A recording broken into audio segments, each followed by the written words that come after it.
السلام عليكم ورحمة الله وبركاته. داودياشا qiimaha qaayale dhammaan ummadda Soomaaliyeed meel walba naga daawanaysaan. Halkan waa barnaamijkeeni dunida Soomaalida oo mar walba noogu soo barateen inaan idinku soo gudbino mowduuca aan markaa isleenahay waa muhiim in shacabka Soomaaliyeed ay la socdaan. kaasoo ah mowduuc ugu fadhiya ahamiyad aad weyn ummadda Soomaaliyeed guud ahaan. sida weydeen babriyahan jabhadda wadaniga xoreynta Ogaadeniya oo maaragtay inteedii badneed isu bedeshay xisbiga jabhadda wadaniga xoreynta Ogaadeniya oo gudaha Itoobiya gashay qorigiina dabacday inay qalin ku bedesho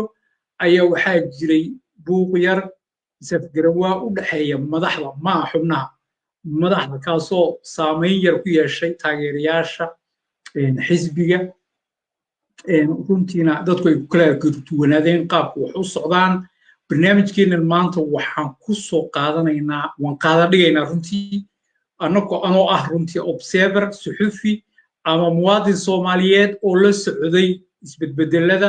iyo ciladaha iyo meesha khilaafka ka yimid anagoo ka eegaynaa dhinaca adduunyo iyo dhinaca aakhira labadaba diinta islaamka waxay ka qabto iyo cilmiyan ahaan iyo practice ahaan iyo asatiin xataa diin markii meel la dhigo anagoo eegaynaa ayaa maanta qeexaynaa runtii waxa loo baahan yahay xalka dhibka kaliya ma rabno inaan ka sheekayno waxaan ka sheekayn doonaa oo kale xalka sababtoo maanta dhan haddaan dhib sheegno hebel baa khaldan gudoomiye maadi baa khaldan ama axmed yaasiin yaa khaldan ama xasan macalin baa khaldan haddaan khalad keliya ma tirinayn waxaan rabnaa meesha dhibka sababta dhibka inaan sheegno kadibna sida dhibka looga bixi kara inaan sheegno sababta ujeedada guud ee dadka Soomaaliyeed ama danta ummadda Soomaaliyeed waxay ku jirtaa in xal la gaaro maaha in dhibka maanta dhan laga sheekeeyo sababtoo dhibku meel walba yaalaa Soomaaliya dhib iyo ceeb way ka dheregsantahay umanay baahna waxaa weeye waxaan ku soo qaadanaynaa marka hore jabhadda ONLF وهالجمدي ومدى الصومالية إثيوبيا جميسته هالجن كمدا وكي ودم بي وأنا كي معرض أحمد جوري كصوب بالوضع سو قرنيب كاه سيد محمد صومري نصر الله صومري الصومالي قل صومري كيوم بأون اللي في مجعيب أون اللي في نقضي سياسة بديله مجع أون اللي فرنتي ولوك لارت جونادي أساسيات الجبادو مجع وحيو دورتين مرة بدل بيشرحين ميديا كشجن ميرو كشجن يقوله مجا عن قبيل لجماعة هو جغرافي جميسي يا كانوا بحيين مجا عن مجا عن بجميسي لو دي بدون كي بنقول يعني حتى محمد سياد برو قبيل كله دجال لما مركي صومالي قلب لو وريري أو بحين واي وحو ناشونال أي دي جبهة صومالي قلب لو قرأ أوجدين صومالي قلب أوجدين بكراعي يعني مركو واي حال كله يعني من والبلط هو مع صومالي قلب قال كعيات كالليسا مساعدوا أغلاط كالليسا من بلدوين صوت الجغرافيان جيس كافريكا مركي لو صومالي قلبي وحلو يقانا dhulka isaga marka jabhadu madax maadaama ahayeen ururkii dhalinyarta Soomaali galbeed wareerkii ka soo gaaray magaca Soomaali galbeedna ay ogaayeen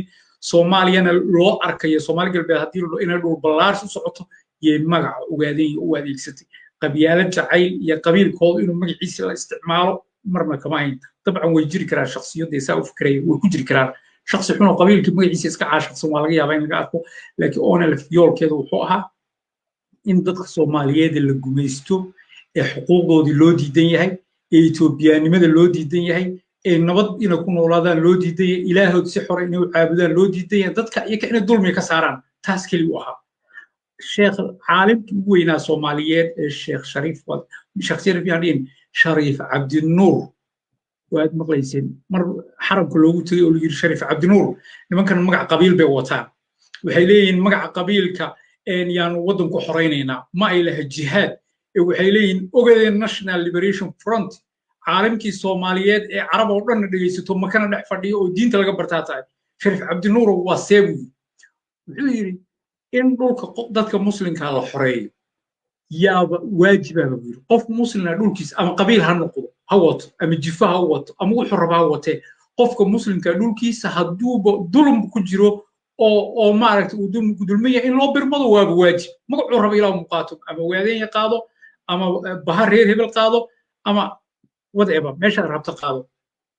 مركب وحكوا حاجة الشيخ عمر فاروق أو عالم وينا الصوماليات يا سيدنا الويديو اللي جبهة الصومالي قلبات مقعي صومالي قلبات وكتبت مقع بيشودي شخصيا محانو سمعنا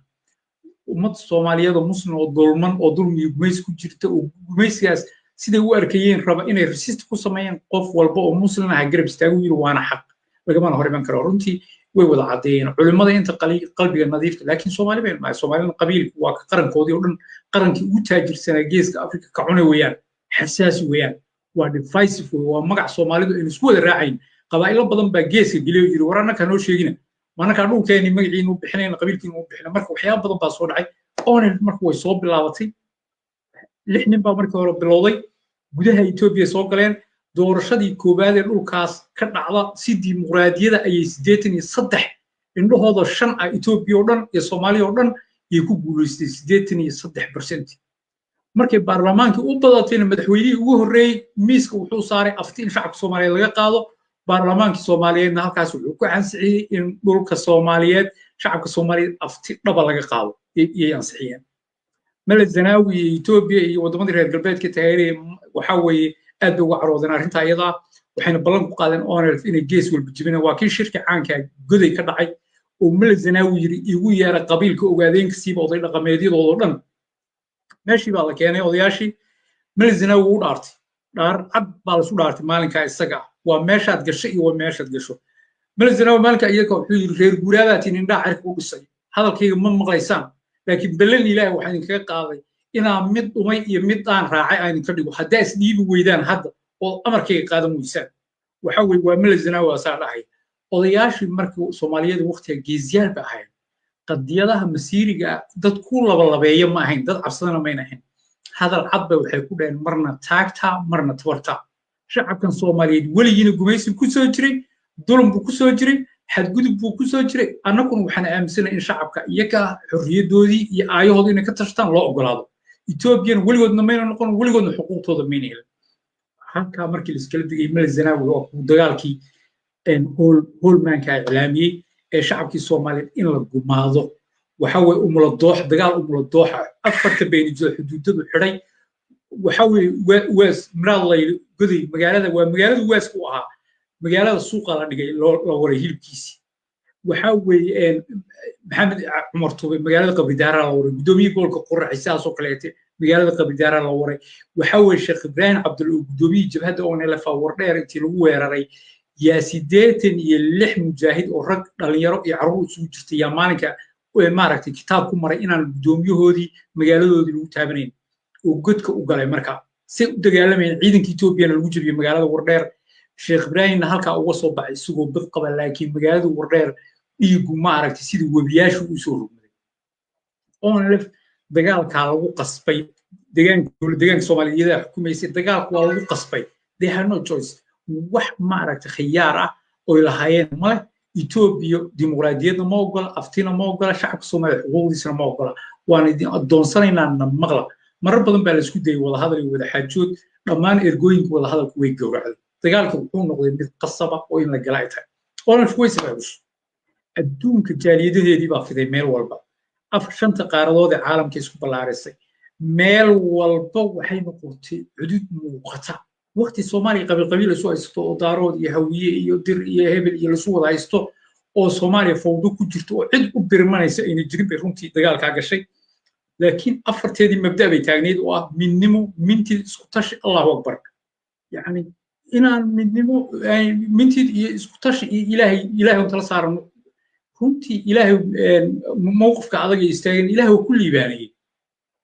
jaalidahoodii baa bulaalay isku tashigoodii baa miro dhalay ciidankoodii baa xoog batay waxa la sameeyay ciidankii Itoobiya ugu xoog badnaa ee la aaminsanaa 2 maalin buu ku baabiinayaa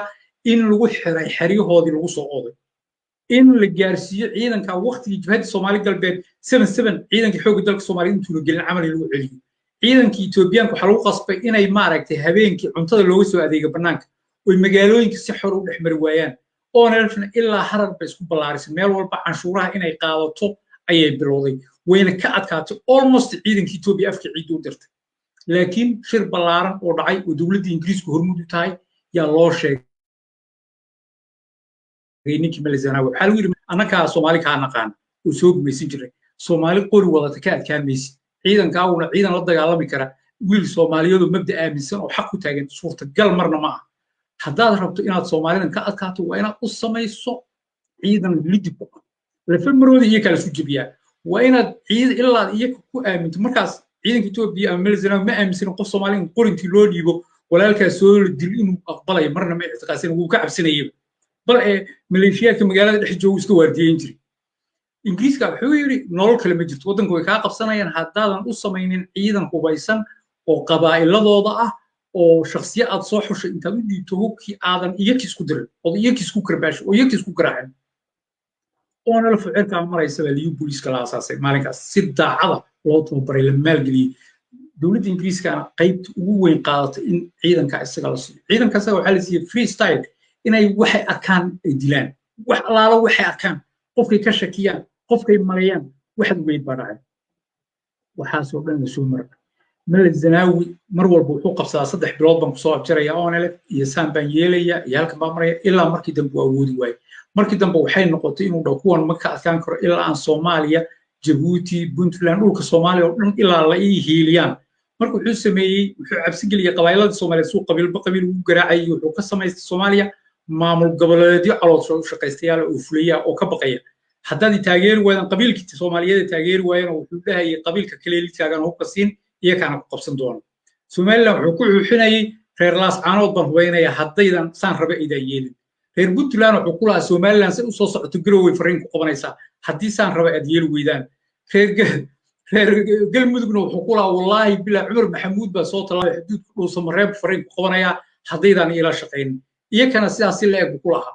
Soomaali intay fahmeen oo buwaag la akhristeen ya qabaa'iladoodii wax la isku qaraaxay si mala yacni iyo koor marna xisaabtan runtii kasoo gudub waxa soo dhan halgankiisu u socday Malazanawi oo neelf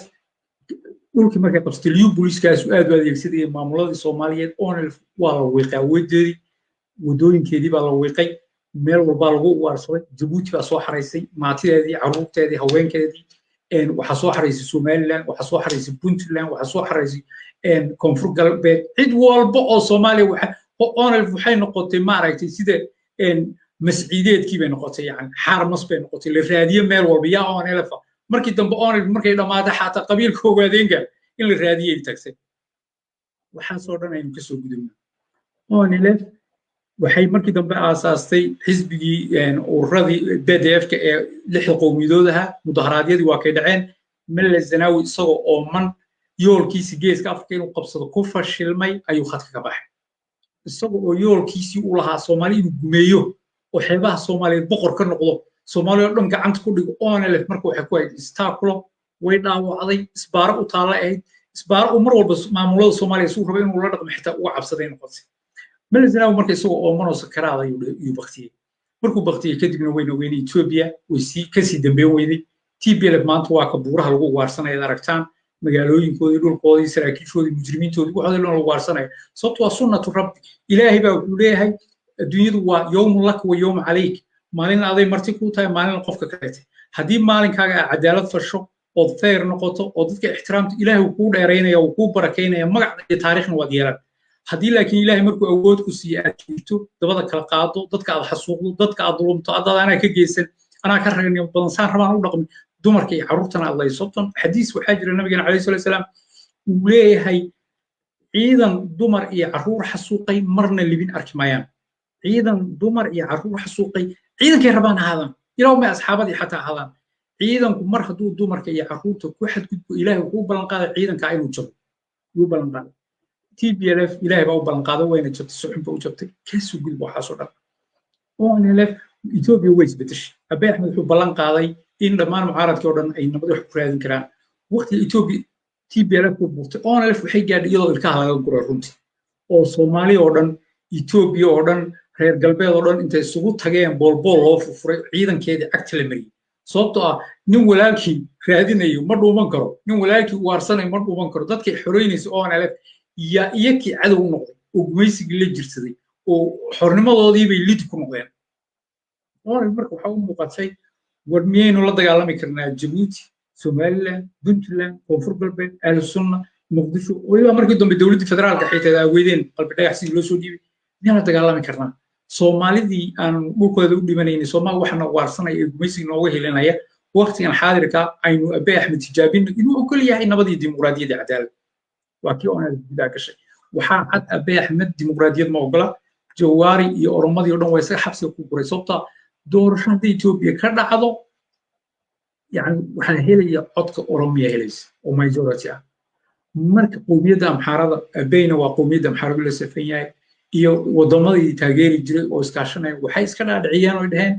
etoobiya doorasho ka dhacda dimuqraadiya suurtagal nooma ah sababtoo ah doorashada iyada waxaa ku guuleysanaya muslimiinta oromiya soomaalida canfarta dadyowga iyaka ama la ugaarsan jiray baa yaa guuleysanaya marka amxaarada waxay noqon minority oo siday tahayba ah tigreeguna sidaas si leeg marka doorasho lama ogolo oromadii marka activistiyaashii aqoonyahanadii oo dhan baa la xiray halkaa naga dhig onlf baa kuu soo haray onlf gudaha markay gashay ciidankeediina hore loo dhameeyey runtii waxaa la rabay in madaxdeedu ay focus ka saarto siday u dhisi lahayd cudud dadkii soomaaliyeed si u midayn lahayd dhammaan ururadii kasoo horjeeday ama qabaa'iladii kasoo horjeedo in dallad guud oo soomaaliyeed la sameeya ahayd onlf hadday rabto xisbiba ha ahaato ha jirto laakiin qabaa'ilada aan magaca ogolayn in xisbiyada ay samaystaan iyo onlf dallad guud oo soomaaliyeed ay wada samaystaan oo danta soomaaliyeed u wada istaagaan oo hal xisbi oo deegaanka soomaaliyeed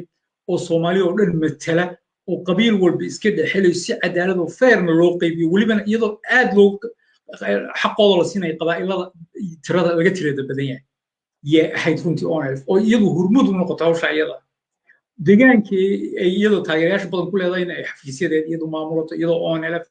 laakiin ururadii kale iskaashigaa la sameeyey baa la rabay madaxda onlf waxaa laga rabay siday maadaama ay halgamaysay mabaadii ku halgamaysay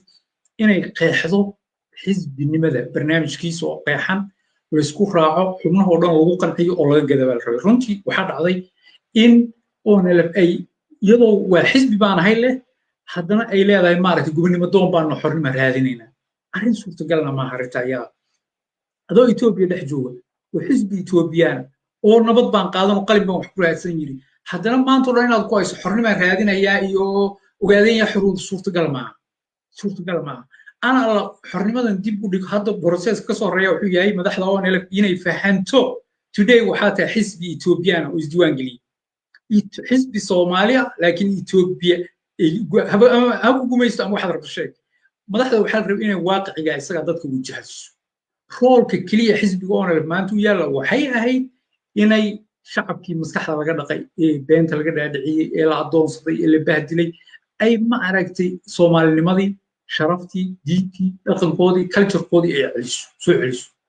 madaxdiina barnaamij la soo ogyahay oo la isla qeexay oo cidina cid ku qabsanayn la sameeyo Soomaalidiina ay tahay markaa dalad haysata xuquuqda ka maqan ee Ethiopia kaga maqan Soomaaliya oo dhan ay wadajir u raadsato madaxda ONLF saas ayaa laga rabay waxaad moodaa marka in maaragtay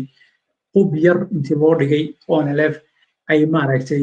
qobkii isagaa reer hebel baa inta maray hebel baa hebel haysta oo dantii ummadee masiirkii iyo halgankii iyo dhiiggii badnaa iyo halyeeyadii oo dhan dhinaca loo hilmaamay iyaan moodaa arrinta iyada oo ah runtii arrin aan u cuntumayn dadkii soo halgamay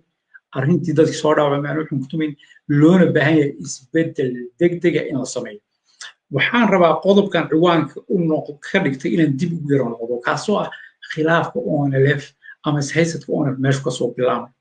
ONLF marka hore saan idiin sheegay guul bay ku socotay jaariyaday samaysatay Ethiopia way ka adkaatay xilkaasay u socotay waxay noqotay institution aad u weyn oo sida dowlad bay noqotay marka waxaa laga rabay madaxda jabhadda hogaaminaysa dadku markuu intaasoo kumaankun gaaro waxa keliya isku hayn kara waa barnaamij waa xeerar waa nidaam lagu wada xisaabtami karo oo waqtiyo la xisaabtamaya leh waa inay dadka intaa dhan ee malyaan kumaanka kun ah waa inay hantidhowr leeyihiin hantidhowr dhab ah oo shilin walba iyo dhaqaalo walboo soo galay xisaabiya waa inuu jiro dad yaqaana xubnaha dadka iyaga ay ka kooban yihiin waa inay jiraan shirar iyo meel lagu wada xisaabtamo waa in dadka iyaga matelaya ONLF marka waxay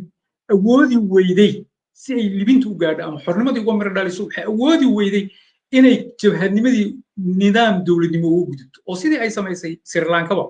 reer Sri Lanka si sameeyeen wada aragtay markay cululeysteen ay ballaarteen submarines bay yeesheen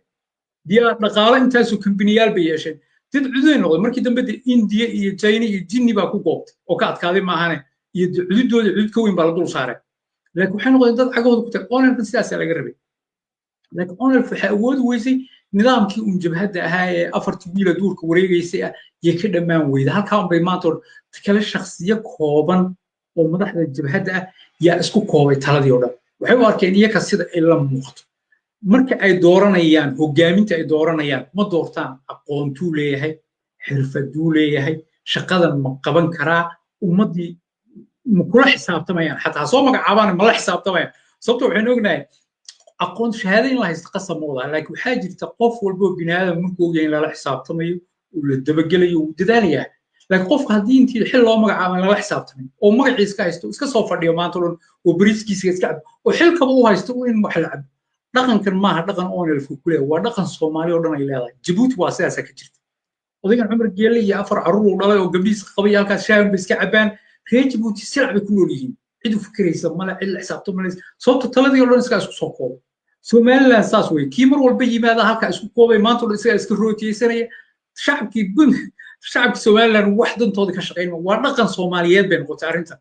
ma qaanada cari ilaahay inay taaliyaaba Puntland waa saas dani uu yimid waa la doortay waa loo sabciyay muxuu qabtay muxuu isbuuc walba shaqo u qabtay ama horumar maalin walba dhacay oo Puntland ma aragtay yes shacabka ganacsada shacabka iskooladooda lacagaha la baxa shacabka iyaga ugu xooda dhigtay iyaga ganacsada iyaga galmudug xiriir la iyaga Soomaali galbeed xiriir la iyaga shacabka is wada laakiin dawladdu maxay haysaa nothing waxaa la mid ah galmudugta hadda la sameeyay waa la mid Jubbaland imo farmaajo muxuu hayaa nothing waa la magacaabay maalin walba waxaan u tacsiyeyna dhaqan Soomaaliyeed bay noqotay marka dhaqanka Soomaaliyeed Soomaalida sabanka ah waa dad xor oo at least xor rasmi ah ma laakiin waa dad ma aragtay dad wala dul taagan laakiin wax walba ma aha laakiin ONLF maadaama xisbi tahay intaas qowmiyadood ku dhex jira si ay u survive garayso waxaa laga maarmaan u ah inay xisaabtanto si dhaba in dadka xilal ku dhiiso magacoodo dad badan waxaa jira ONLF oo lacag lunsaday oo guddi fulin ku jira oo la xisaabtamo oo looga inay tuugan yihiin haddana aan la xisaabtamayn oo xilalka iskaga fadhiya oo magacuyaala dadku markay arkaan qofkaas kale ma la jeclaanayaa ma lagu sii dhiirinaya in lagala fadhiyo no jeclaanaysa ma la tuuyo beenaale iyo qarabaatiley nin iskaga socdo indha cadays jaamacaddii indha cadays nin ka soo baxay oon waxba maamulay aqoon arkaysid buugba ma furayo hadduu shir yimaado nowd ma qoranayo cilmi uu akhriyey oo sida wax loo maamulaa ma hayo halkaas ka soo fadhiya reer hebel baa ku qancinaynaayo taageerayaashooda say noogu sabciyaan waxaa ka soo buuxsaday jabhadda ONLF nacamlayaal sacabka saa u tuma ninba ninkuu ka nacamlaysan yahay uu ka dalaco yahay arrintaas oo ah dhaqanka dictatorshipka ama dadka xukun taliska jecel keligood taliska jecel yaa badanaa waxay jecel yihiin dadka ninka aqoon-yahanka ah ee horumar raba wuxuu raadsadaa dadka dhaliila wuxuu raadiyaa nacamlayaasha ma ego kuwa sacabka tumaya sacabka waaweyn ma ego wuxuu eegaa yaa dhaliil haya yaa khalad haya wax naga khaldan yaa haya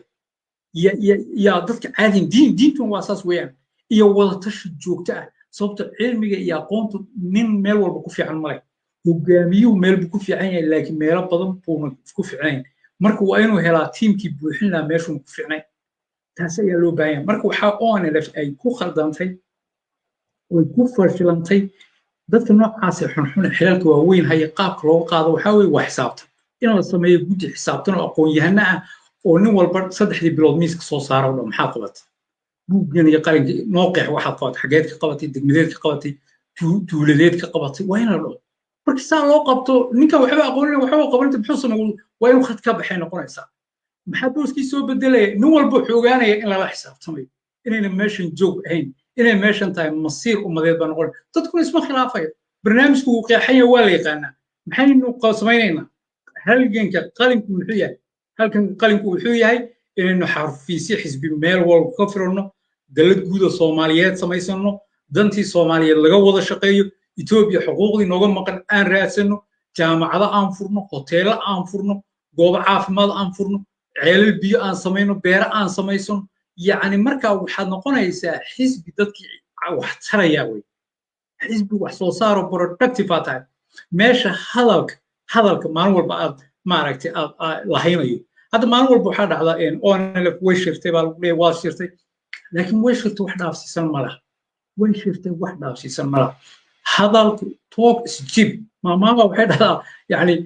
hadalku micno ma laha ficilka wax tara wax tangible la rabaa bulshadu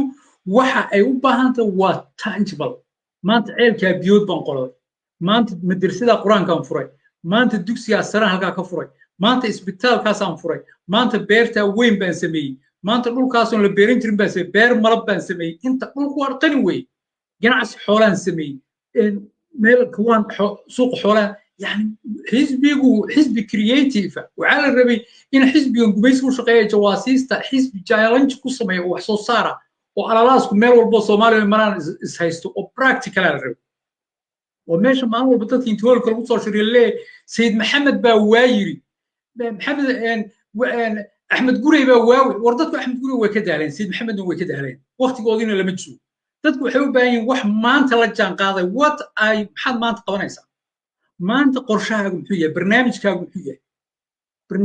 muxuu yahay kale waxaan ognahay buuqu sidiisa markuu dhaco meel buuq markuu ku dhaco waa calaamad ilaahay ku siinayo waa signal ilaahay baa fariin ku soo diraya oo ku dhahay waxbaa khaldanay sax haddaad aragto bulaan meel ka baxayo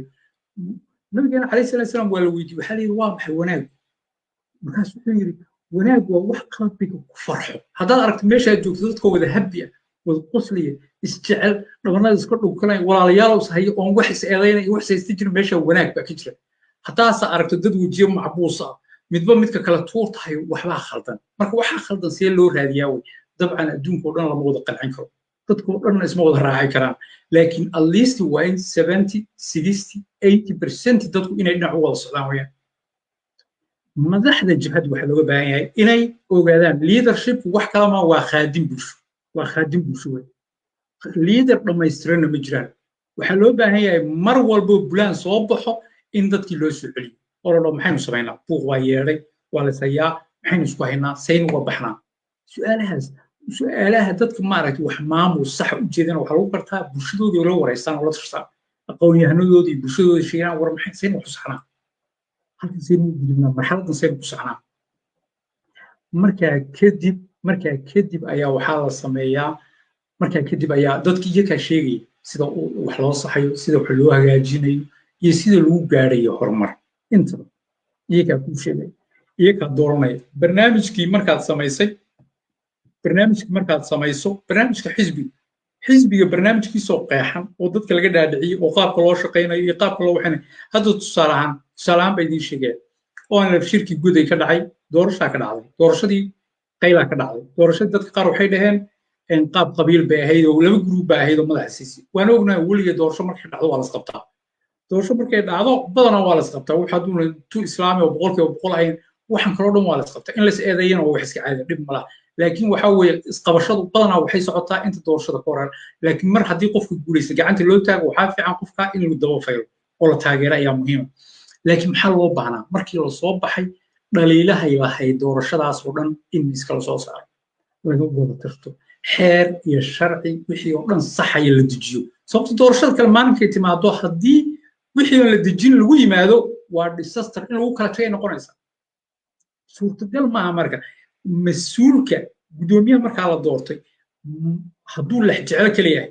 oo rabo ummadda iyadaa inay badbaado khaladkaa dhacay si aan dibna usoo noqon dadkao dhan uga kaaftoomaan oo wixii soo dhacay uga samraan waxay ahayd inuu shir degdega qabo war maxaa naga khaldama shirkeena hadda bulaanka waxa uga kaca halkaa qodobadayn dejina xeer cusub kale adduunka xeer baa jira buug ah dadku markays haystaan xeerka qodobka iyo qodobkaasa hebelka jebiyey iyo hebelka haddadan waxaad arkaysaa labada dhinacaysa eedayna mid dhahaya guddoomiye xeerka qodobka nambarkaasu jebiye ma jiro kuwa kasoo horjeedana qof dhahaya xeerka qodobka nambarkaasu jebiye male sababtoo ma jiro xeer xisbiyo qoranba awalan waynu dagaalami jirnay jabhad baynu hayeen awalba sidii oo kaleeto un waynu halgamaynaa sheekadaas waa sheeka cashwaayiyaad baa la dhaha markay saasoo kale noqotana dadku way isdagaalayaan maahane wiilkii aabisaa jirbaa isu dhigaya indha caddays bay noqonaysaa iyo anaa iri adduunkana anaa iri laguma heshiiyo waxaa loo baahanyaa in xeer dhammaystiran oo qeexaya guddoomiyaha awoodihiisa wuxuu xaq u leeyahay iyo wuxuuna xaq u lahayn mas-uuliyiinta golaha dhexe waxay xaq u leeyihiin iyo waxayna xaq u lahayn xubin walba oo xisbiga waxa laga rabo iyo waxa aan laga rabin waxa lagu weynaya xubinnimada hawsha iyada waa inay diiwaan gashan tahay kadib waa inay jirto hanti dhowr qaran hanti dhowr xisbi waa inuu jiro oo hantida bini walba meeshuu maray iyo cidda soo martay waa in la sameeyo oo aan loo dhiibin hantida ummadda qof tuuga ah qof aan maamul aqoon xilalka dadka la magacaabayo waa in la dhaho abaabul markii la dhaho ninkan khibrad abaabul ma leeyahay shahaadooyin kuu wataa suu wax u abaabulaa ma nin qabiilaysta ah mise waa nin caafimaad qaba oo dadkao dhan dantooda ka shaqaynaya oo wadatashi samaynaya oo yani waa inuu isweydiiyaa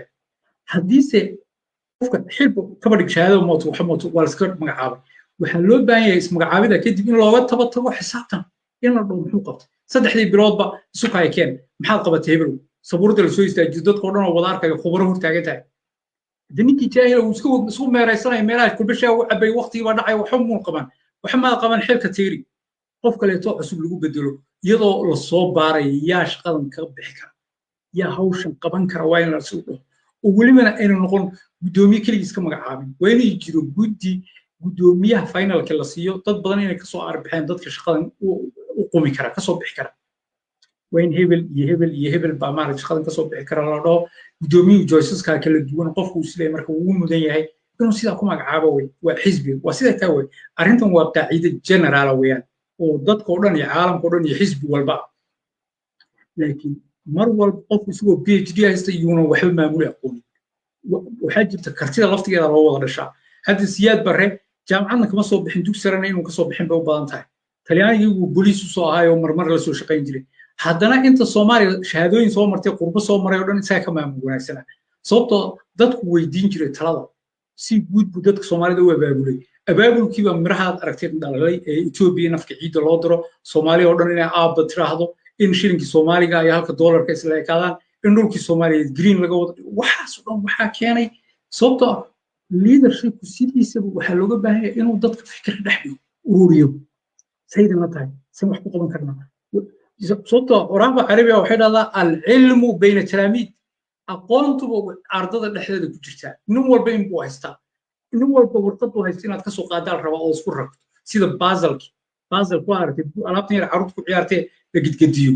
marba nambarada number 2 tuwa kale waa inaad ku xidho say ku imanaysaa waa inaad dadkii brainstorming ku samayso shir intaad ku ururiso aad su'aalihi usoo bandhigto oo dad caqabadahaasna hor yaalan saynu uga bixi karnaa khilaafyadaasna hor yaalan saynu ku xallin karnaa saynu ku guulaysan karnaa waa in su'aalihii dadkii loo soo dhigo laakiin qof mas'uulka xil loo magacaabo hadduu keligii intuu ordo dadkii inuu leeyahay u maleeyo oo 10 nacmalayaal intuu hareeraha iska dhigo qofkii usoo dhawaada war mas'uul waxba khaldan ba ay budka kula boodaan oo inaan dhihinba dadkan xaq bay u leeyihiin gudoomiye maxaa khaldan leadershipka maxaa ka khaldan hoggaanka maxaa ka khaldan golaha dhexe maxaa ka khaldan golaha dhexe maxaa looga baahan yahay golaha dhexe waxaa looga baahan yahay dad wax walbo xeera oo loo baahan yahay dejiya golaha dhexe xisbiga waxaa looga baahan yahay dad xeer walbo oo bulshada isaga kala hagi kara doorashadii oo kaleeto waxbaa ka soo dhacay inay xeer adag oo doorasho oo feera la sameeyo qofka cod bixin kara in la isla qiixo kadib sida aan markii la yimaado ayna muran imaan inay wax la yaqaano oo la garanayo oo lagu wada xisaabtamo ay timaado weeyaan marka ONLF meesha ay ka dhimatay ee ka jabtay waxay ahayd shacabku u dadaalay wuuna isjecel yahay ilaa haddana waa majority-ga taageerada ugu badan bay haystaan dadka taageerayaasha ONLF-na waa laf dhabarta ummadda Soomaalida Itoobiya gumaysato in dadka iyaga awoodooda iyo cududooda la dayaco maaha waa cudud Soomaaliyeed oo looga faa'iideyn karo danta Soomaaliyeed laakiin waxaa looga baahan yahay guddiga fulinta ee xisbiga yaa waxaa looga baahan yahay in wax walba oo khilaaf ah ay dib uga noqdaan 5 tallaabo inay dib uga qaadaan oo maaragtay wada tashi sincere ah ay dhexdooda galaan oo nidaam intaan la gaarin wax kale gudoomiye maanta uu joogo Cabdiraxmaan Sheekh Maadi way waqtigiisii baa u dhiman in la diyaariyo nidaam xeer oo lagu wada noolaan karo xisbiga nidaamkaas oo madax gudoomiyaha qeexaya awoodiisa golaha dhexe waxa laga rabo qeexaya hoggaanada kala duwan waxa laga rabo qeexaya qaabka loo wada xisaabtamo qeexaya jaaliyadaha dibadda iyo taageerayaasha dibadaha jira qaabkii loola dhaqmi lahaa qeexaya yaa loo baahan yahay haddiise loo dhaqmo sidii maamul goboleedyadii Soomaaliyeed ee nin walba oo meel yimaadaba sida makhaayadiisa uu ka dhiganayay oo boorsada intuu iska qaado isa sii daayo oo reer hebel la noqdo dee markaa ummaddan gumaysi baa usii dheeraa way fashilmayaan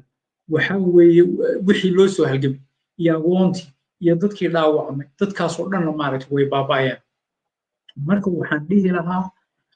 dhihi lahaa gudoomiye Cabdiraxmaan Sheekh Mahdi mas'uuliyad number 1 aday ku taala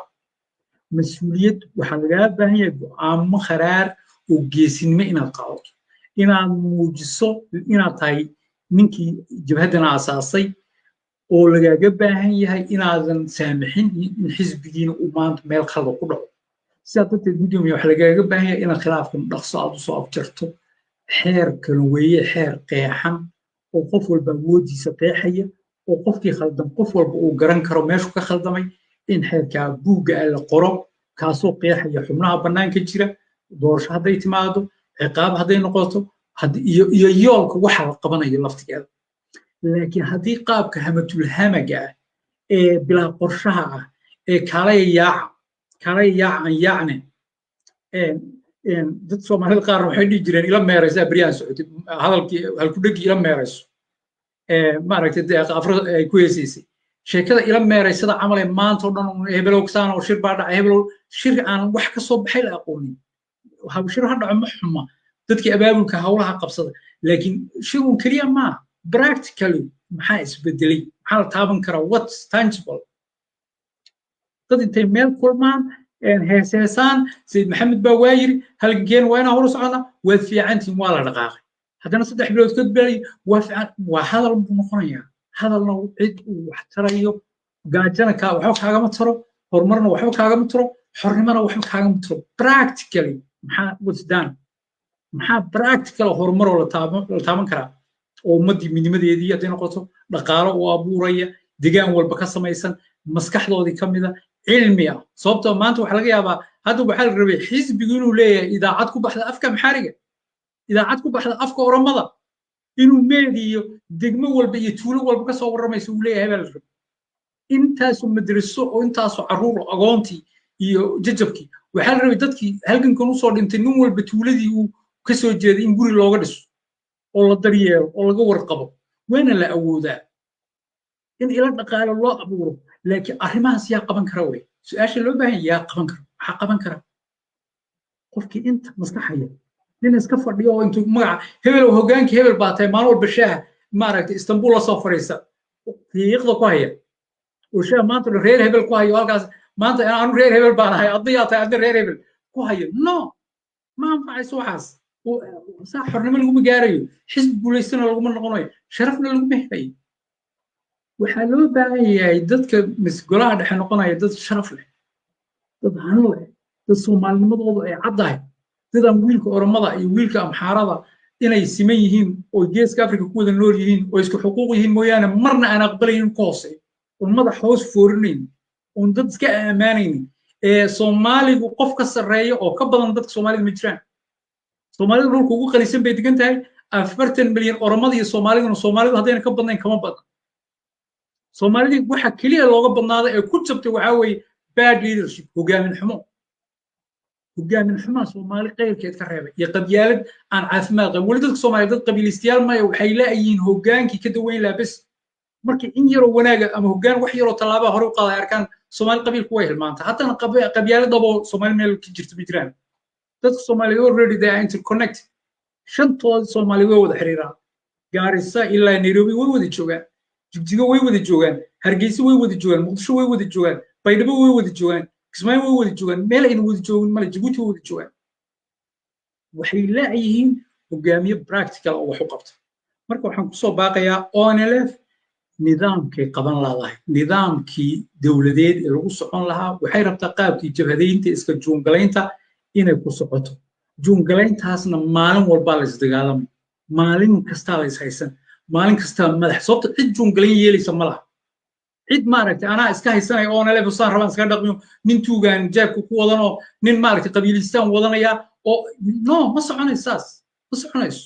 waxaa loo baahan yahay barnaamij cad inuu jiro dadka makala inay yihiin dad haybad leh dad lexjeclo leh dad wax qabanayoo la yaqaano lama baahna dad sariiraha hoosta ka gala telefishinkaasaad aragta hadda waxaa idin kala hadlaya barnaamij live oo facebook intaasoo qofba ay maqlaysa xisbiga madaxdiisa oo dhan hal qof halkaa intuu soo fadhiisto waxa ay qabtaan ee wanaagsan la soo fadhiisanaya male xataa shirarkay qabtaan halkaa liveka intay soo galaan inay dhahaan war waxaanaa noo qabsamay halkan baan u soconnaa waxaanaan qabanay etoobiya waxan bay noo gashay waxan bay noo diidan tahay ma jiraan nin walba hoostaasi uu jiro yaadhowdii isagoo qarxay baad arkaysaa lama baahna ma la aqbali karo dadku ma aqbali karaan madaxda jabhaddu khalad weyn bagashay jabhaddu ciidankeedu harar dul taagan yahay oo malak zanaawi uu leeyahay wikileakska uu ku leeyahay onlf waxay haysaa waddadii tplf waddankooda way xoreyn doonaan mar dhow haddaan hadda laga gaarin safiirka maraykanku saa ku leeyahay yamamoto hadda in soomaaliya joogo odayga gaabnaayo jiniska yuu ku leeyahay saas haddii aan hadda laga gaarin onlf waddadeennii ba haysaa dadku way abaabulatay ciidan xoog la haysaa harar bay soo gaadhay hadda hala qabtuu leeyahay waa wikileakski maalinka isaga nidaam dowladeed haddii la samayn lahaa shanta soomaaliyeedna way taageeri lahayd liyu booliiskuna kumunu dhiiranay laakiin waxaa la sameeyey sida runshoorankii ila meeraysto meeshin baa lagu meeraysto barnaamij sax oo dadku maaragtay transparency baa la waayay transparency waa xisaabtan iyo qanac in wuxuu ay u socdaan si laysla ogyahay dadku sidooda markii la weydiiyo talada ee talada badan la qaato dadku way ogyihiin waxa jira inuu sax yahay way fududaanaysaa inay taageeraan way fududaanaysaa inay ku farxaan sababta waxay ogyihiin in talo la weydiiyey qofku markii talo la weydiiyo xataa adoon taadii la qaadanin waxaad dareemaysaa in waxaan feer yahay madaxda jabhadda onlf guddiga fulinta jabhadda dhibka jiro ee jabhadda hortaagan oo dhan waa guddiga fulinta weyaan guddiga fulinta ee gudaha joogta ee hadda jabhadda xukunta waa masiibada halgankaa isaga ee lagu soo jiro wey haddii si dhaqsa ah swifty waxaa weeye maamaa carabiga waxay dhahdaa yani alwaqt ka sayf waqtigu waa sida seef haddaadan adigu goynaysaa already waad aragtaan waqtigii la dhigtay ee la dhowray ee la sugay muxuu dhalay in tardhase dhabta loogu fadhiyo oo maanta tardhase ammaantiisa loo fakanayo hebel baa fiican tardhase waa hebel baa walaalkii ammaantooda in soomaalida amxaara ay u tartanto iyo oromi ammaantooda iyo u tartanto oo qofka soomaaliya hadda waa lagu qoslaa soomaalida yani waa comic ummad dhimatay oon sharaf lahayn oo heybad lahayn meel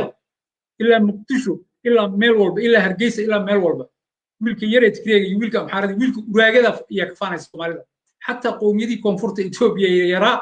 ما أردت بارية تبعني يا سومال قف سومال ميا waaba already waa dadkii hadda waaga horeetana ambassador la dhihi jiray soomaalida waxay dhihi jireen qofka soomaali arka sigay qofka soomaali maqlay sigay qofkii arkana wuu dhintay bay dhihi jireen dadkii halyeeyada ahaa ee ka bacabsan jireen markay arkaan codkooda hoos u dhigi jireen wayaan waad garanaysaan cabdiqaadir qaasin ina magaciisii cumar cartiqaalibi waad garanaysaan ugandhihii tanzania dadkii nabadeynaya ee dhexdhexaadinaya wey oo kesan jiro oo wasiirka arrimaha dibadda maraykanka u lahaa raggan maxay ahayn iyo soomaalidiin maxaa tihiin la yaabanaa wiilashan dadkan cabqarigan waxba ka cabsanayn super power ruushka 24 hours siiyey bay ahayn iyo kuubad aragteen oo intaasoo wadan yacni fidel castro markuu sheekeynaya dadku yiri wey soomaalida nolosheeda mayna dhicin maraykan iyo ruush iyo kuuba meel ay sidaa isu kaashadeen soomaalida ay ahayd mayna jirin marka waxaan leeyahay aan kusoo gabagabeynayaa madaxda ONLF maadey iyo axmed yaasiin dhib uma dhexeeyo waa rag ilmaadeera waa rag xubno soo wadaha waa rag soo wada shaqeey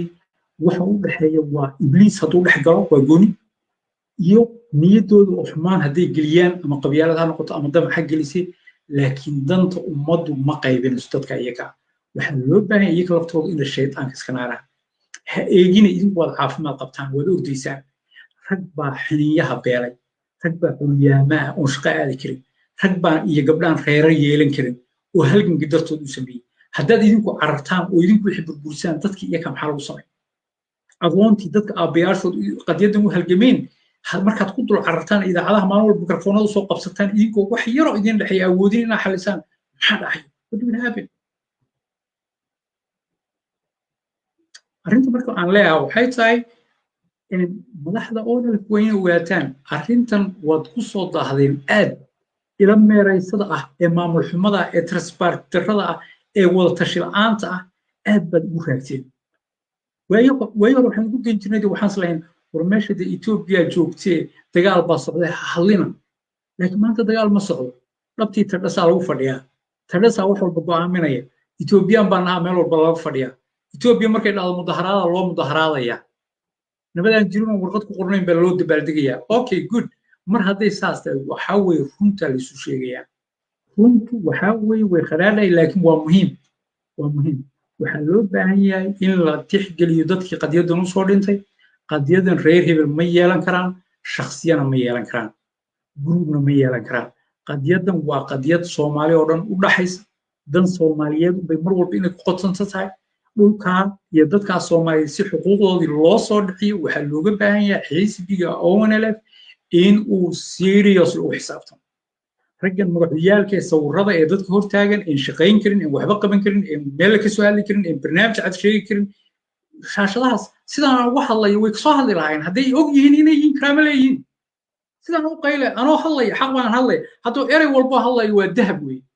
waa dan soomaaliyeed baan ka hadlaya waa ajir wey ilaahay wuu xisaabinaya warawoontii dadkii soo jijabay hala caawiyaan waa dahab wey waa lacag weeyaan buuraha uxud way ka wen yihiin anoo cadaabta geli lahaaba erayadaa keli ah ee wanaaggaabaa ilaahay xisaabinaya kelimatu dayib sadaqa kelimataad madaxda awoodi weysay inay facebookga ka cabsaday maxay noo dhicin karaan markaa maxay soomaali u dhicin karaan markaa dadkii intay kaamaradaa soo hor fadhiistaan dhii waayey war barnaamijka xisbigan u galay gudaha halkaa iyo halkaa u maraya waxaabaa noo qabsamay Ethiopia waxaasay noo gashay waxaa nooma ogola markay awoodna malihin dagaalan weynu aragnay soomaali o dhanna halgankii way curyaamayso waa kala weydeen carruurtii haweenkii soo dhiibtay sidaa darteed waxay noo ogoshay baynu samaynaynaa waynu la shaqaynaynaa anaada wala kala adkaada no problem adduunka intii laga adkaado yaa waxaa weeyaan marka dambe tad adkaanaysa adigana waa yoom laka wa yoom calayk wey way imanaysaa maalin ONLF adkaato maalin shacabku imaado marka waxaa loo baahan yahay leadership haddaad maqasho waa geesinimo waa go'aan weeyaan waxaa weeye waa dan guud iyo wada tash weeyaan haddaad aragtaan laakiin meel gooni talada loola cararayo meel ma aragta aan dadkii wada tashanaynin meel aan barnaamij cad oo qeexan lagu soconayn waa xaqiiq in lais qabsanayo haddii barnaamij cad oo buug ku qoran oo qalin ku qoran uuna jirin oo dadku wada og yihiin oo maalin walba bil walba isbuuc walba la raacayo oo qof walba isagoo gurigiisii jiifo uu garanayo barnaamijka inuu hore u socdo wixii kaloo dhan waa lais qabsanaya reer hebel baa bilaabanaysa tuule hebel baa bilaabanaysa hebel ka dejiya bilaabanaysa sababta ibliis baa imanaya meeshu hadday fairness iman weydo ibliis baa soo dhex degaya isagoo boorsooyinkiisi wata qabiilkii baa soo geli waxaa soo geli hebel ii banay meesha iyo tugtug dhalay iyo wax walba waa in wax walbo dhaqaale ah hanti dhowr la sameeyo waa in barnaamij wada tasho oo isla wada tashto oo jaaridaha loo keenay gudaha intii lagu wada tashto barnaamijkii buuggii oo qoran lasoo daabaco waa in buuggii dibadaha loo soo bixiyo oo qodobadii laga saxay laga saxo buug dantii Soomaaliyeed qotoma la sameeyo magaca ooda ama ogaadeynaya gumaysi baa bixiyey dhibaato badan u keenay dadka Soomaaliyeed qaarkood way ku kala qaybsan yihiin oo aan ilaa hadday rabto iyo taageerayaashooda ha haystaan laakiin waxaa lagama maarmaana xisbi dawlad guud Soomaaliyeed ah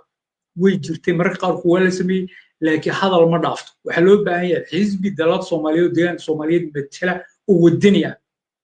xisbigan hadda BB waa caloosha shaqaystayaal way kuwa isaga Soomaali wanaagna uma soo wadaan dalna uma soo wadaan sharafna uma soo wadaan mooyaale jidka lagu furayo xitaa ma tegi karaan wada arkayseen dadkii mooyaale calankii Soomaaliyeed meesha loo soo istaan wada arkayseen hal qof oo Soomaali oo deegaanka Soomaaliya waa deegaankoodii hadda oo taga waa la waayay sababtoo waa dad la dhahay iska fadhiya way iska fadhinayaan seexda la dhigi way seexan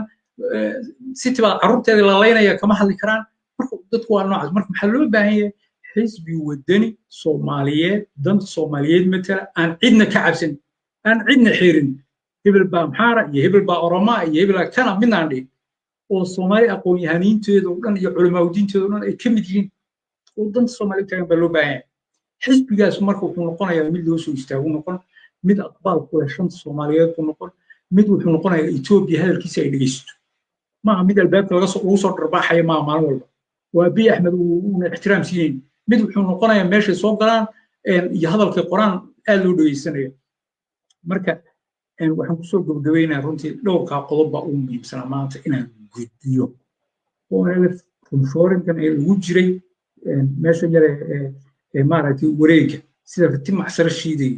dadku markii daalaan ba marba mid baa boodi sababtoo nin walba dulqaadkiisa ay noqonaysaa conference-ka in ugu jira ma onelf waa ugu muhiim ah soo halgamay TPLF dhabarkii jabi ka soo adkaaday weeyaan Soomaali difaacay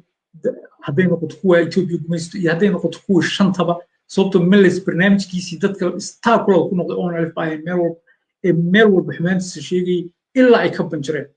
waxaa loo baahan yahay marka onelf si loo guuleysto caqabadahan soo baxay ee istaakulada ku noqday xisbiga iyo barnaamijkii dadka Soomaaliyeed in la helo nidaam sax ah oo dadku ay ku qanci karaan oo xisbiga taageerayaashu ku wada socon karaan kaasoo dadka la gelin reer hebel baana iyo reer hebel baana looma noqon karo maanta reer hebel baana cid reer hebel baana cid ku taageeraysa ma jiraan ilaa qabi mooyaane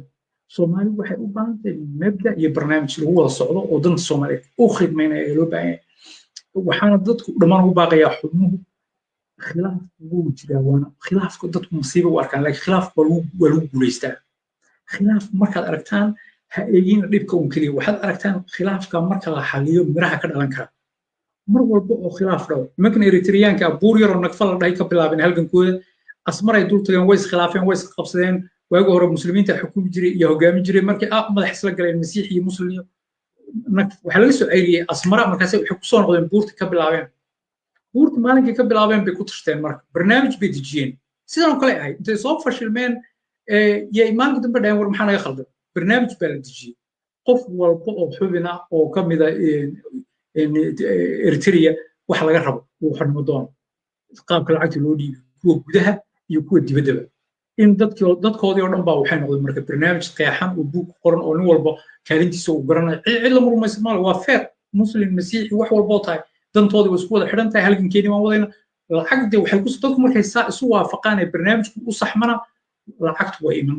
aqoontu waa iman fikirku waa iman taladu waa iman ta kale barnaamijka fikirka iyo caqligana markaa exploration la siiyo janis shirar la qabto oo lagu doodayo وخبرة يدك أقوياء مرة والبلد محاخذ عقبات والبوت ما تميز كلا صار ولا عقبات داس إنه تاجن برشة الصوماليات عقبات داس هو تاجن إنسان وحوقنا أنتم مركا أنت قالوا وحول بوي هاي مركا أنا لفنا وحن بقى دتكونا إن امتحانكم جد الجلي إن تدخل صور كتير إن دان سديبين إن دان الولي سوا عادي ويان إن لسقبصة واسك عادي إن ما عرفت لسقو خلد واسك عادي وحاسلهم حلو بينو إنديهم يانا قانا يولكين حقوها يولك بزيتين حقوها يولكين موحوها مادي وها مسوحوها هبل كريتوها بس يولكين إن شعب كالصوماليين اللي قويسة طول بالغسان mar walba markuu qof kaa soo dhexgalo yoolkaagii ka leexin dhaha yoolkaagii u jeeso oo ah in shacabkaa Soomaaliyeed ee la adoonsado ee la bahdilo ee loo diidan yahay xaqooda iyo sharaftooda inay helaan sidii yoolkooda u gaari lahaayeen waa inaad u sabirtaan marka waa inaad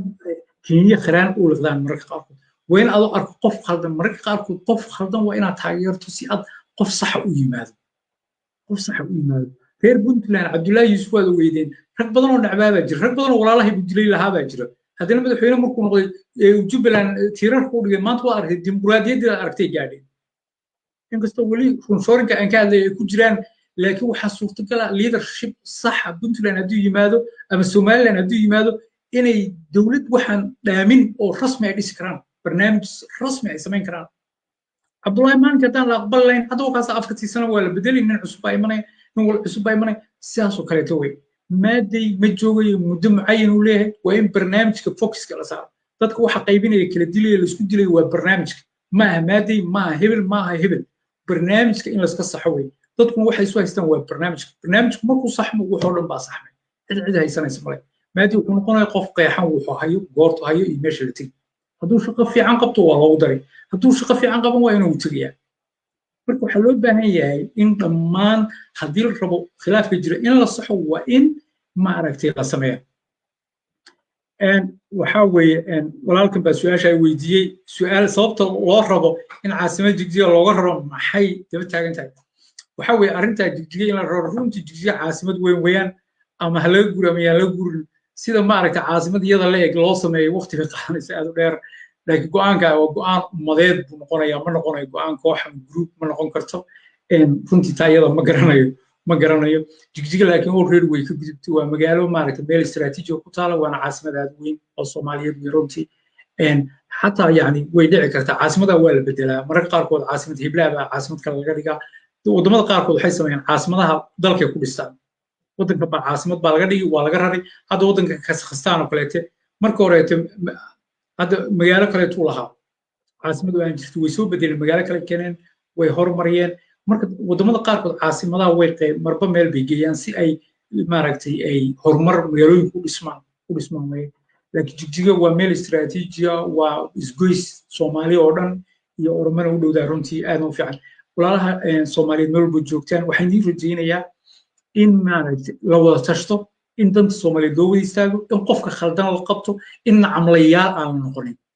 madaxda marka la dhaliilayo maaha cadaawad madaxda marka la dhaliilayo waa waxa saxan waxa hagaajiyana si horumaraan way marka danta madaxda laftigeeda dan ugu jirtaa in la qabto la soco madaxda yeeni raadin nacamlayaasha iyo kuwa qoslayay maanta dhan shacabka iska tumaya iska leewata madaxdu ha raadiyaan wariyaa khaldan oo meesha ka jabtay waxay ahayd berigii ugu dambeysay oo ninba ninkuu ka nacamlayan yahay ee ka jaahilsan yahay bay gacanta qabanaysa dadku markay saa sameeyaan dib u dhac weyn bay gelayaan iyo saysad badan iyo masiibo badan bay gelayaan waxaa loo baahan yahay ninka liidarka markuu rabo horumar inuu urursado wariyaa waxaan hayo wax ka fiican hayo waxaan hayo wax ka saxsan yahay ninkaas waa nin liidar weeyaan ninkaas waa nin ilaahay ka baqay weeyaan ninkaas waa nin raba inay wax u saxmaan weeyaan nin haddaad aragto guulwadow siyaad aabihii gaarashada yayiga iyagow iyo maaragta odaygii Cabdalla ahaa odaygii Cabdalla oo firimbigoon mar walba haddii la qabsado yani meel kuma geynayso wayna ku hodayaan meel inay kaaga dhacayso hadda waa ka TPLF nacamlayaal wada jecel bay yay wateen meel walba oromadu way ku wada jeceshahay Soomaalidu way ku wada jeceshahay TPLF baan maantana kuwaasaa buuraha godka libaax ku xaroonaya ee meel walba madfac uga soo dhacayo hadday maalinkaa isaga dad rasmi ah oo la talinaya barnaamijyo adag bay dhisi lahaayeen way ku guuleysanayaan shacabkii soo wada halgamayna waxaan idinka digayaa walaalayaal qabyaaladda iyo reerka weli ONLF qabiil ma noqonayso reerana ma noqonayso khaladaadida jirana way saxmayaan waqtigaas saxaya dadkuna ma ogolaanayaan yaan qalbiga lagu ciyaarin dadka qadiyadda lugaha usoo beelay dadka lixaadkooda usoo beelay dadka hantidoodii kusoo waayay yaan lagu dul ciyaarin reer hebel baa nahay reer hebel baa nahayna waxba ma sheegaan adeerka haddii loo keeno qadiyadan waxba kama qaadayo marka walaalayaal arrinta iyada aynu samayno ha la samro maaday waxa weeye waqti baa la doortay waqti buu ku tegi doonaa ha lala shaqeeya ha la caawiyo ha loo fududeeyo waxa ka qaldanna ha loo sheego waa intaa waxa ka qaldanna ha loo sheego intaa weeyaan marka waa maxay xalka waare ee Soomaalida ogaadeen Soomaalida ogaadeen waa wadan gumaysi ku jira runtii xal waare kala malaha waxa la yiri wixii xoog lagu qaato xoog baa lagu soo dhiciyaa Soomaalidaas gumaysigu Itoobiya u gumaysato xal kala malaha Itoobiyaanimo looma ogola xuquuq Itoobiyaanimo full ah looma ogola maamul iyagu ay soo doorteen looma ogola marka inay iska xoreeyaan haddii iyagu israacaan laakiin cid gumaysan karta malaha gumaysiga haysta iyaga mas'uulka ah iyaga qaybsan iyaga sidii rabi u howlgelaynin laakiin waxa lagu ogayaa sidaama 2 milyan way 2 milyan maamul goboleed baa loo diiday maalin xoog ku qaatay xoog iyadoo la wada arkayo 2 milyan oo israaciya hor istaagi kara Soomaalidu waa 15 milyan baa lagu qiyaasaa laakiin 8 milyan kaliya oo ka shaqeeya Itoobiya 8 milyan meesha israacdo walaa taangiyada iyo dhaxyaala gacmaha ku qaban karaan gacmaha taangiyada ciidanku waxba ma hadii la eego dad active dad israacsan dad mabaadii leh dad allahooda aaminsan ilaahay wuu adeeyay wax walba wadada ilaahay hadii raacdo wax walba iska fudaanayaan dad war qaybsamina واعتصموا بحبل الله جميعا ولا تفرقوا وحرق إلى قبصده قيبسمنا أنت كلي حداد سميزان عيد إنه هو استاجي سمالي دتك روح يقول لهم حاس أحسن ومحل الله إن وذا نوراني يبريا بالعبانيس لكن تطور قيبسيني ريب التاجين إن إسرائيل إن مضحض الاحترامين وحلو بعين مضحض إن الاحترام ضد مضحض هذا احترامه ويقولستان هذا احترام وين ملامتنا ويفشل ما مدحني من احترام قليل هذا الشيء وحكى خدمه الشيء لكن سيدا سيتاي وح قضية بربرية وتذكر كالدلة مركا آديات ولكن وحولي أحمد وقاس قولدي إن هيجن عدك وحمكسين إنسان تذكر آد بنوصل ويننا ولا حاجة لوقا صوغل مقعاجة يتلفون كاجي صوصي برنامج كان ماشان كهلا يا الله صوفر يسنا يا أديها برنامج كالقبطه هذا معارض سنتها ONLF يا حزبي هذا معارض سنتها مصطفى هذا معارض سنتها فرماجو هذا معارض سنتها سوماليلاند هذا معارض سنتها جيبوتي ذاتك الصومالي ميل والبيجودان برنامج هيجن وجورجين وياه وجورجين وميل فكر هذا كله دون الوصول أوريو سي حل صومالية ده يوصل بحال مركز وين سوماليال ميل قفز كليه ماله ميل ذاتك أفتح القبنا يماله دليش هو فرنتا ورسول ويننا وقيميننا ولبن دليش وح هو دليش قوة حسابتك ويا مركا ساسد أحمد واس لوقا ولا فرين نوصدق تلفون كاغا ماشي جوجت إيه ماركت إن البرنامج واحد ربطين على كتاب قاعد ومركا لايف كنا هاي ربطين سؤالين ويديسو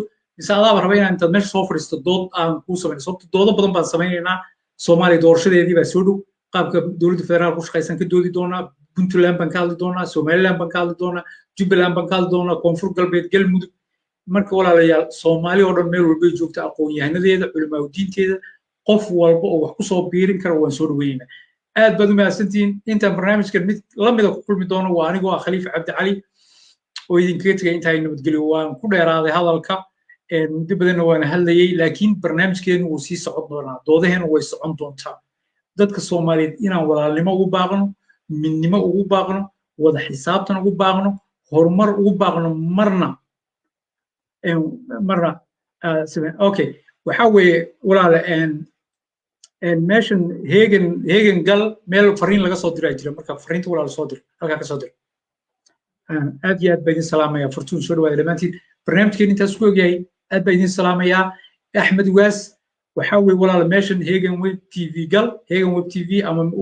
في ملاك اللي تان هذا مدلجر تي في ميل والبا فرين تال يمر على نص الراح إن شاء الله أد بين السلامة ولا السلام عليكم ورحمة الله وبركاته.